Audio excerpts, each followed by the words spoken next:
to reach beyond just the Kindle Fire tablet platform to the broader Android community and beyond, which is GameCircle. We'll talk a little bit about some of the specifics if you do want to target to the Kindle Fire devices, the things that you need to keep in mind in your Android development to ensure that you've got a great experience for your customers. And then just a wrap up of how we can continue to work together going forward. So, the developer opportunity. A lot of people think about Android and they immediately go to Google Play, right? That is sort of the go-to distribution point for most people and most developers.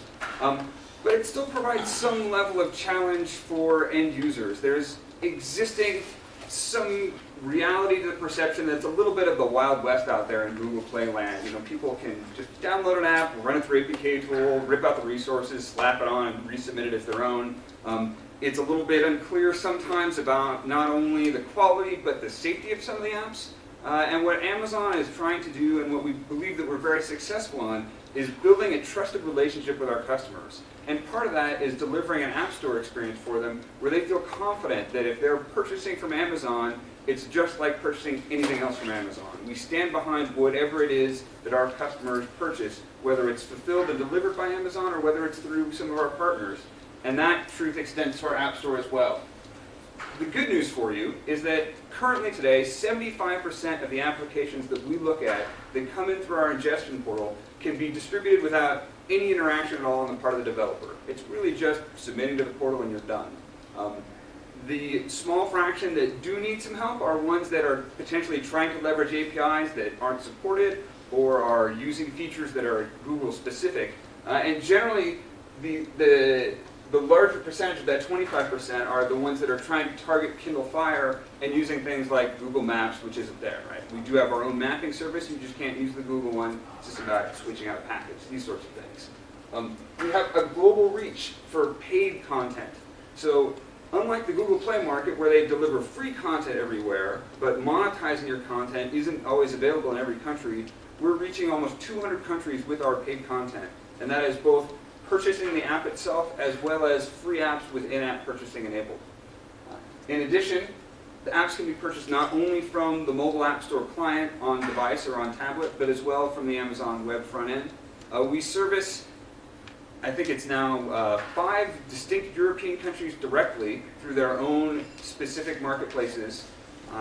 We service peripheral European countries through the European market, and then we service the global community through the .com Amazon marketplace. So if you deliver your application through the Amazon marketplace, it can be available to almost every country in the world. In addition, that's not just for the apps that are being delivered to Android devices. We are now also shipping the Kindle Fire tablets through that same mechanism to pretty much over 170 countries globally.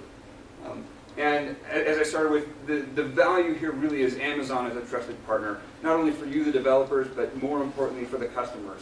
One of the things that we do with applications that come through is that we will test them. We will go beyond just the notion of, does this app install, does it run, does it not crash, can you uninstall it, does it not contain malware? When your app reaches a certain distribution threshold, we actually will put it through a real live QA cycle where people will spend time looking at it, running it, making sure that the app really does what it says it's going to do. This helps build confidence with the customers that if they're going to spend their money to buy your app or spend their money to buy in-app purchases, that actually they're going to get what they expect and what's advertised. In addition, at any time if a customer is unhappy with the app that they've got or it doesn't meet their expectations or something that goes wrong, we actually have customer service that they can contact and get resolution. That helps everybody globally because it's good for the customers, it's good for you, the developers, because people feel good about your apps, and it's good for Amazon because we want to build a healthy global ecosystem for app distribution. So, distributing through Amazon, in addition to Google Play, we're not saying don't use other app stores. We're saying be sure to consider ours, and we think that we have real meaningful value. And not only do we have the standard sort of freemium model where you can drive revenue for your apps through in-app purchase, whether it be through upgrades to an application or purchasing things to help people get past additional levels or subscription for content. In addition, we have a mobile advertising framework where you can generate revenue that way. And importantly, in addition to the large uptake that we see with customers who are paying for things through in-app purchasing, we have developers who are seeing a significant increase in people who are actually willing to pay for the app itself.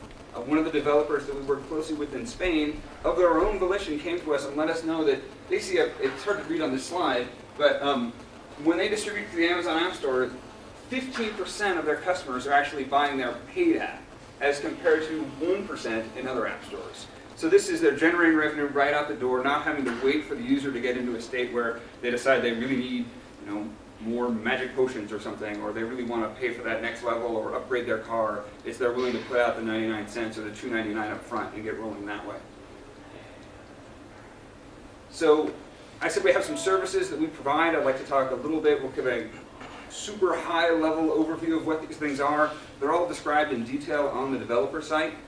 For ones that actually have code involved, there's SDKs and samples available for you to integrate with.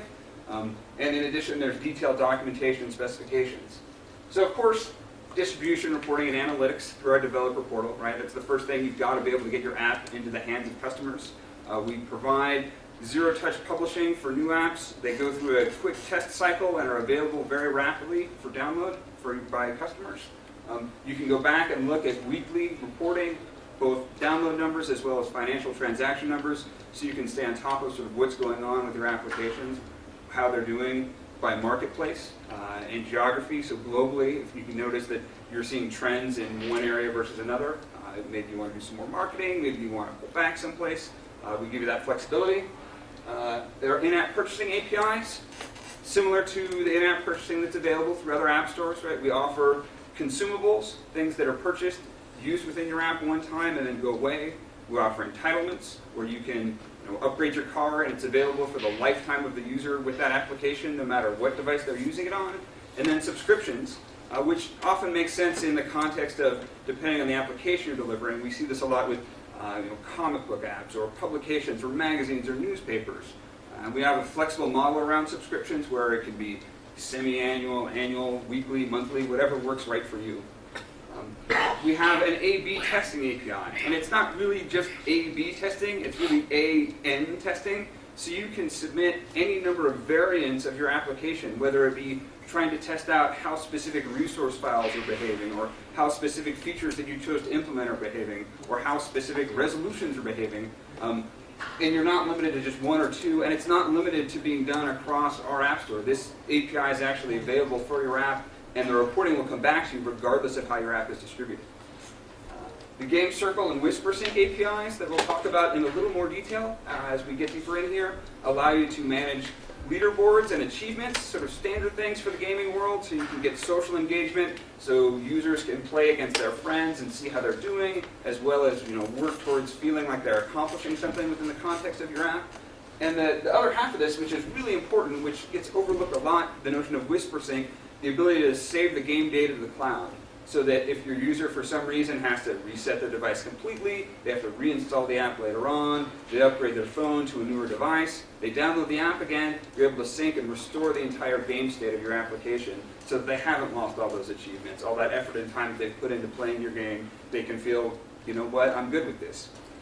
Mobile Associates is an enhancement to our in-app purchasing API. It allows you to actually vend physical goods from within the context of your game or your application. Mobile ads, pretty straightforward. The other two that are on there, maps and device messaging. These aren't specifically the Amazon differentiators. These have asterisks by them because right now they're available currently only on the Kindle Fire tablets. The motivation there is that since we are not a Google mobile service compliant device and that the Play services aren't there, we deliver mapping and device messaging as complements to what you could do if your app were delivered through Google. Next slide. This is kind of like the high-level visual of how these things spread out. Right? The Maps Game Circle, this is actually slightly out of date because Game Circle about a month ago spread to the broader Amazon App Store section. Device messaging, so our Kindle Fire only. Amazon App Store would be in-app purchase and Game Circle. So that is if your app is indeed distributed and the user downloads it through the Amazon App Store client, whether it be on any Android device or on a Kindle Fire tablet. And then globally, the Amazon Ad Service and A/B testing for any Android device, no matter how your app is distributed. The ecosystem that we work with, we are not binding you into some specific framework that you have to use.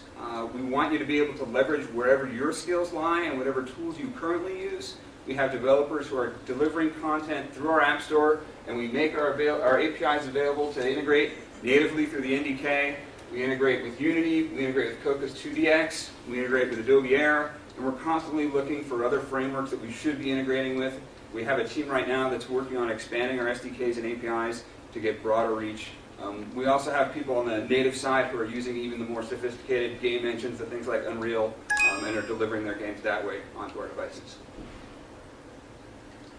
So as I said, we take a little more look in detail at a technical level on the GameCircle API. This is the newest API that we've exposed to the broader Android community. This was announced pretty much last month, that we all Android devices and any content delivered to the App Store. In the past, it had been bound into a user identity model that was tied tightly to the Kindle Fire devices. We worked with our identity team, Login with Amazon, which is our OAuth federated login service, to integrate that into the GameCircle framework so that you guys could use it on any device, anywhere you want to distribute with through the Amazon App Store.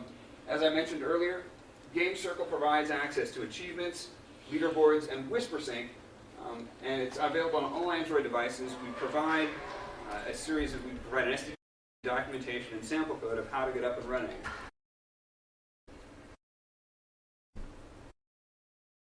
High level, I can drive home this point. This is probably the most interesting point. And this is Kindle Fire devices, because the Android broader App Store reach for GameCircle is just recent. But we've seen an 83% higher average revenue per user for the titles that took the time to integrate GameCircle. Just by making that social interaction available for users, customers are actually spending more money in the context of the games. And I know this is a technical talk and it's a technical group, but at the end of the day, right, you build apps because you want to make a living out of it usually, or at least get paid. So it's important to think about strategies that you can use to help increase that revenue stream. Setting up your environment for building a GameCircle is really straightforward. It's a matter of just integrating the GameCircle project to your project. We get some screenshots of the various development environments within which you can do it. Go to the next slide. As I mentioned, we offer NDK support, and currently we just updated our Unity plugin to work correctly with the GameCircle 2.0 APIs that just changed. If you're doing native, which a lot of game developers do, right, we do have an NDK plugin, so it works with whatever framework you're using.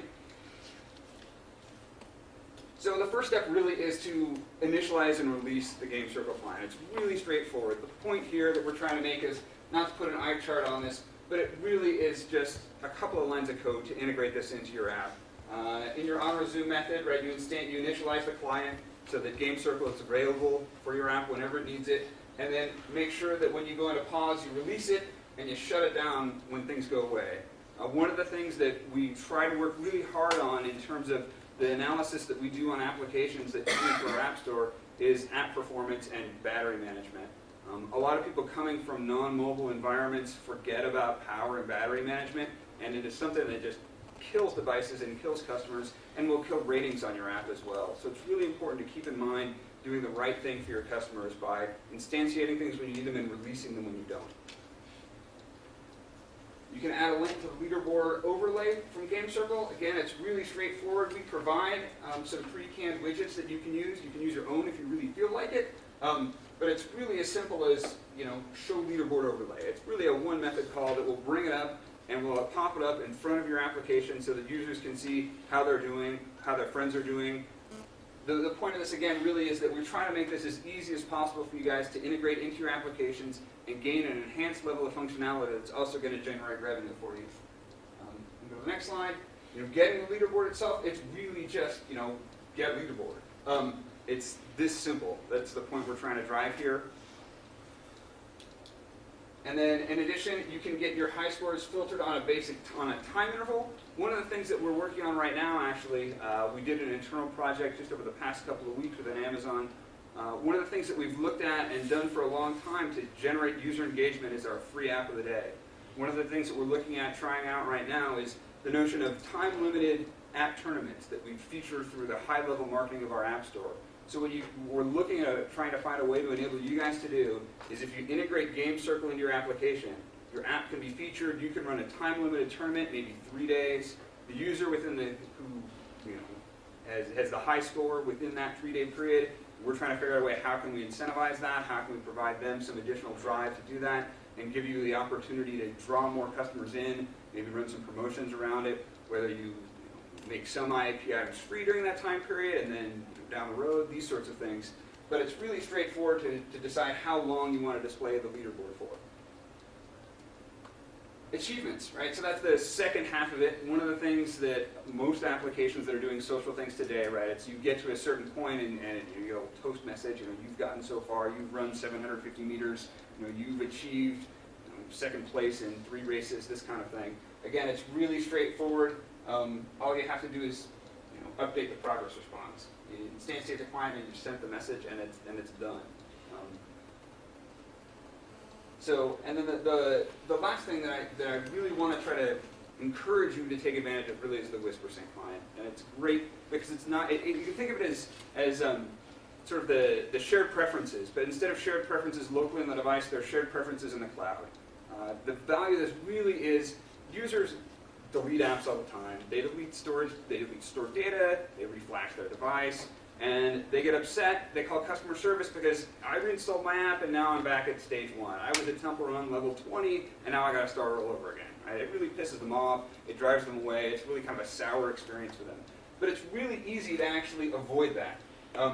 As soon as the client is available, as soon as the game client is available, the Whispersync function is available to you. As soon as you write data in, it will get queued for a sync. You can force a sync or you can do a lazy sync so that it pushes the data back up when the next time that the network is ready and available, so you don't drain on the network while these things are happening.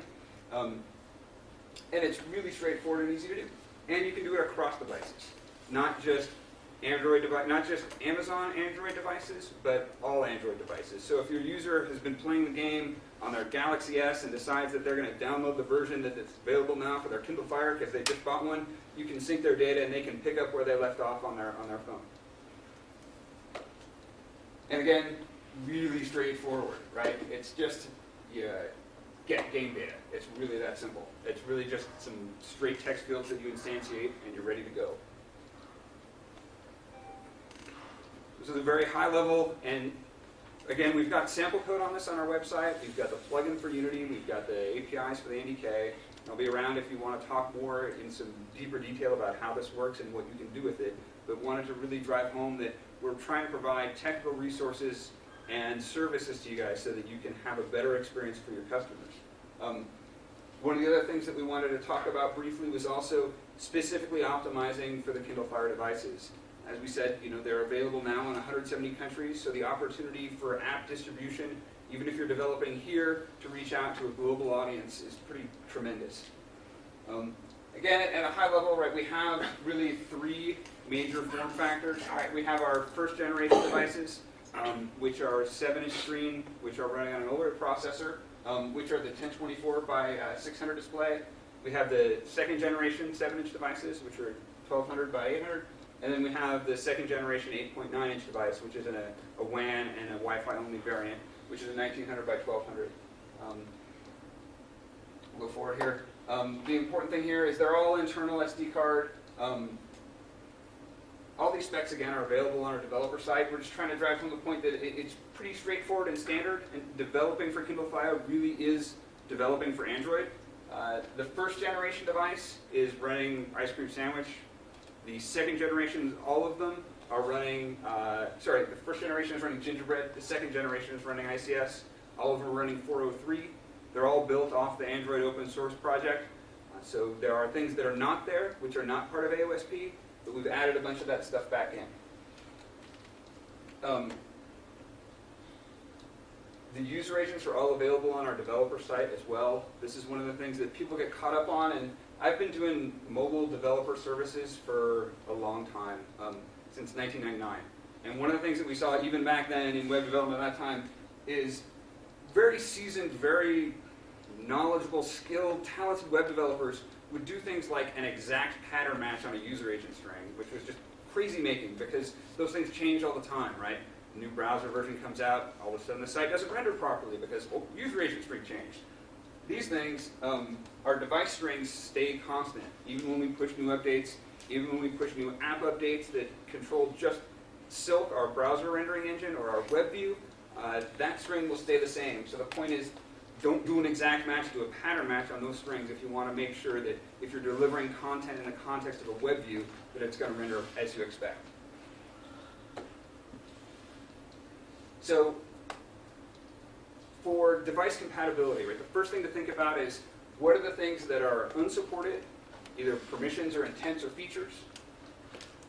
What is the user expectation? Managing hibernation and app state properly. Again, this comes back to lifecycle and battery management. Using our APIs when possible. Some specifics about device orientation, and the lifecycle functions kind of binds back into the state and hibernate mode. Move forward on this one. So these are the things that our devices do not support. The Kindle Fire tablets do not support themes, wallpapers, and screensavers. We, as Amazon, drive the user experience through those, and one of the reasons why we customized the AOSP the way we did was to provide a simple user interface that people can understand, pick up, and run with, and not get cluttered and not get overwhelmed by it. Some people like it, some people hate it. Generally, our customers have been pretty happy with it. It's working well for us. We're going to go that route. We don't support on-screen keyboards, so if you're working for Swipe, sorry. Home screen widgets, again, this kind of comes back into the sort of screensavers type stuff. Your app won't get rejected if it has a home screen as a widget feature. There are a lot of apps that try to bind that in and automatically drop a widget on the home screen of a device after it's installed. On a Kindle Fire tablet, that'll just fail. And if your app is specifically designed to be a home screen widget, that's a non-starter. And then lock screen customizations. Again, one of the things that we drive, and one of the reasons that we're able to offer our devices at such a good price point for our customers is one of the things that we can make available to them are special offers for the home screen of the device. As such, we can't allow other applications to take over that home screen, the lock screen, sorry. The point, though, is that none of these things should be deal breakers, and all of them can be degraded gracefully, and a lot of times they don't even need you to build a separate APK. If you think about within your application itself, how you're managing features, how you're doing reflection, how you're doing package detection, how you're doing device detection, you can recognize that indeed you're on a device that you need to account for appropriately. Moving on. Geolocation. Excuse me. The WAN device, the 8.9-inch device with the WAN radio in it right now, is the only one that actually has a GPS sensor. The other devices will provide geolocation, and they're doing it Wi-Fi based.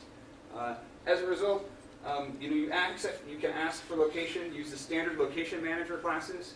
We are not using Google's location manager service for the back end, but the API is exactly the same. So there's no need to do any code change if you just purely want to get location data.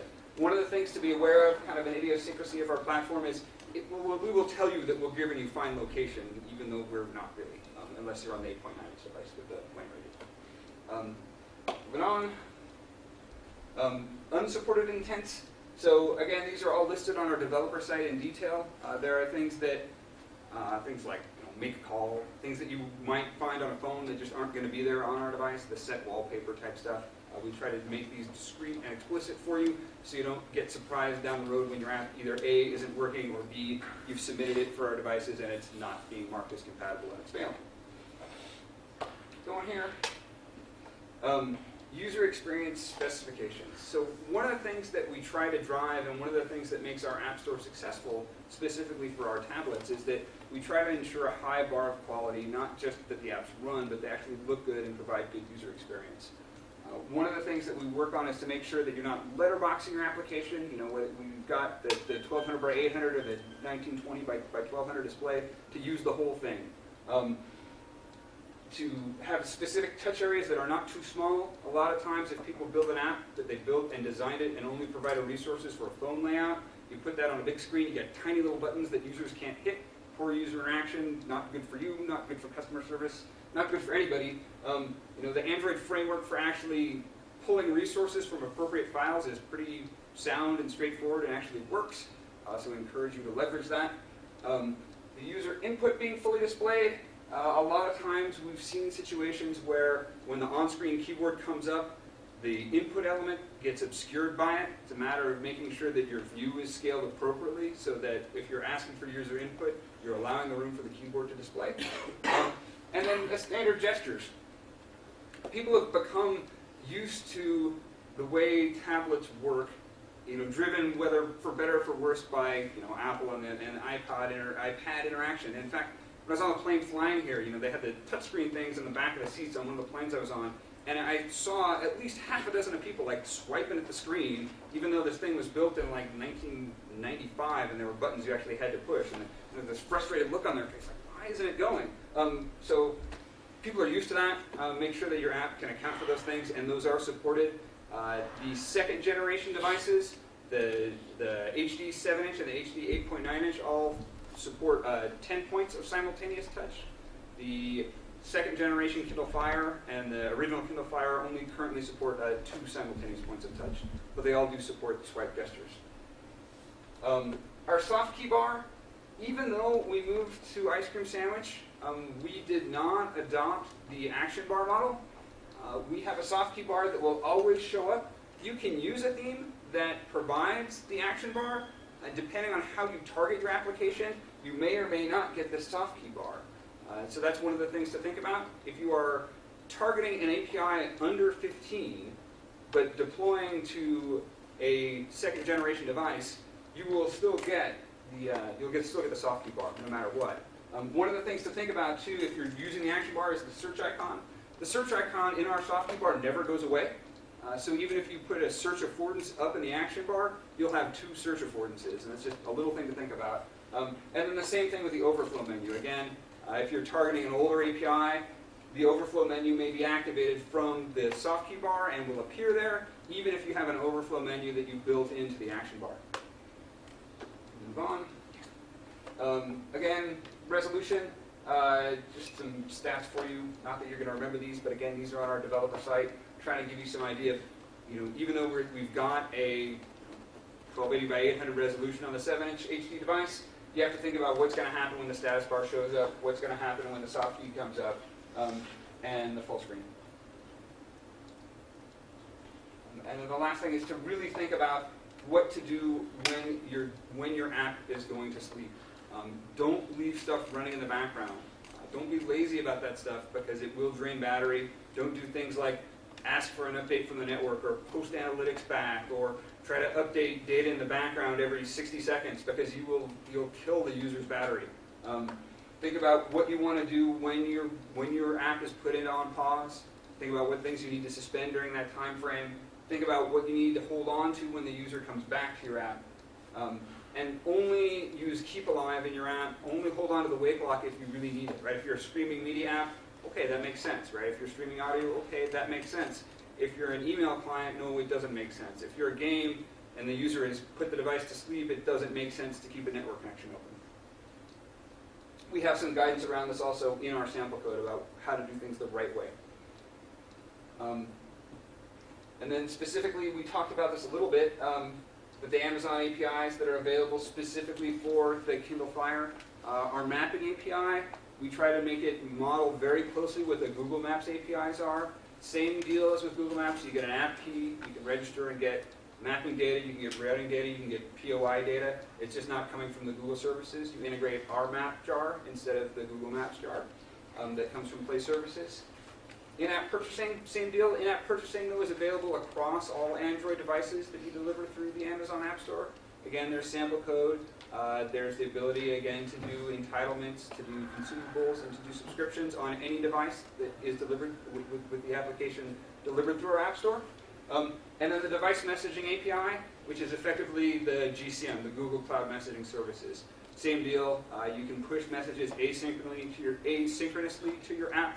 Again, a great way to manage battery life and wake-sleep time for your application. If you want or anticipate that at some point your app is going to get updated or needs to get notified, don't poll, send it a message when there's a message ready for it. Again, sample code available for that on our developer site. We make it available so that you can test this in a sandbox mode. That's okay. You can test it in a sandbox mode. both the IAP and the device messaging available to you. So before your app even goes live and is available, we make available to you a sample server where you can post messages in and deliver them back to your app on device or to the emulator.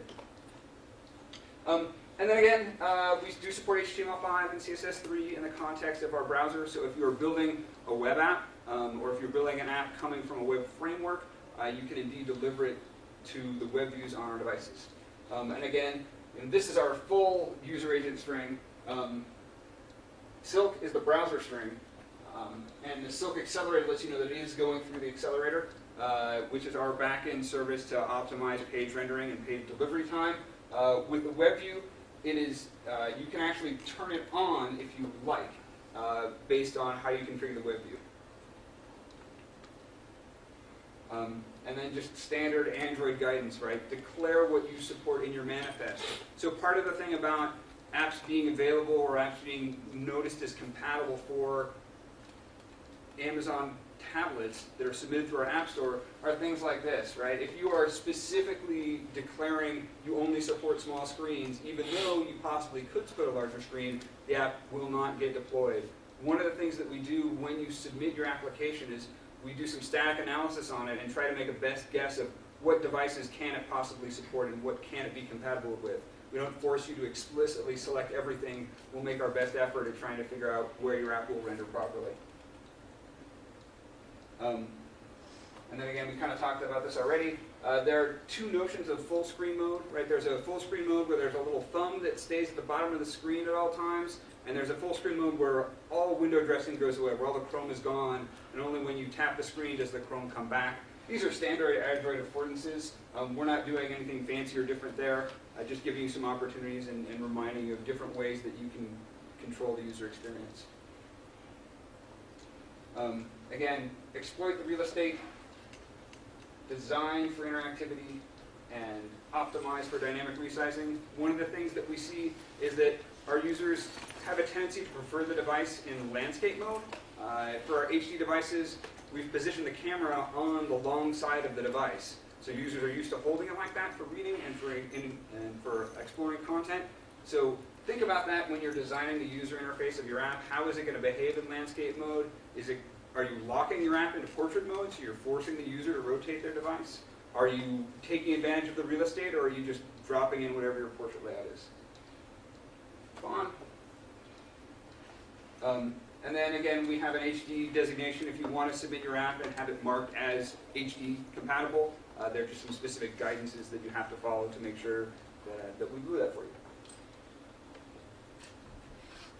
And then sort of an analogous API, if you will, to the Google Play Marketplace, right? The way to deep link from within your app to other apps that you have in the App Store, or to give users the ability to rate your app, or the way to actually market your app itself from your web content.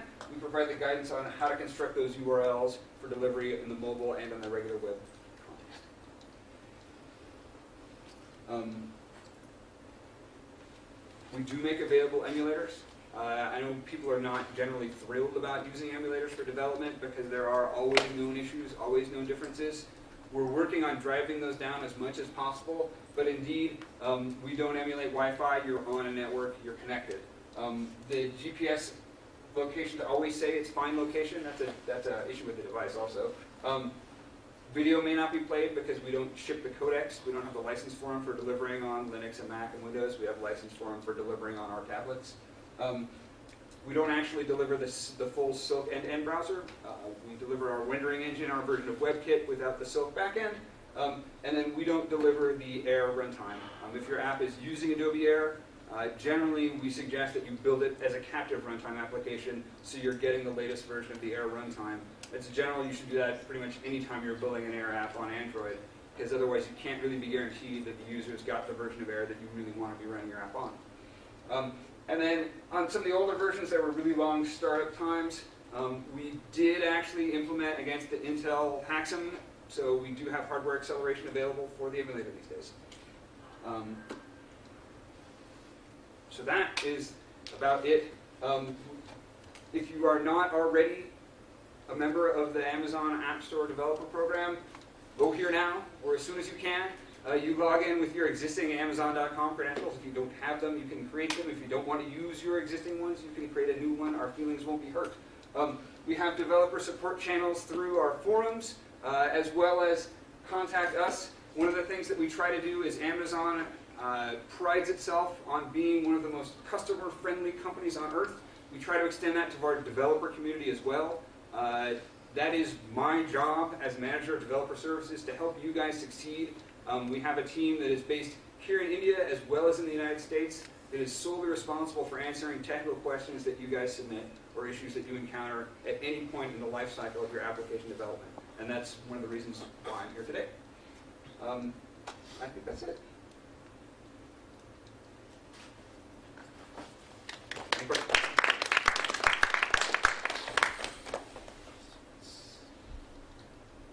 Questions? Do you support two-way messaging like GCM does? We do not currently support two-way messaging.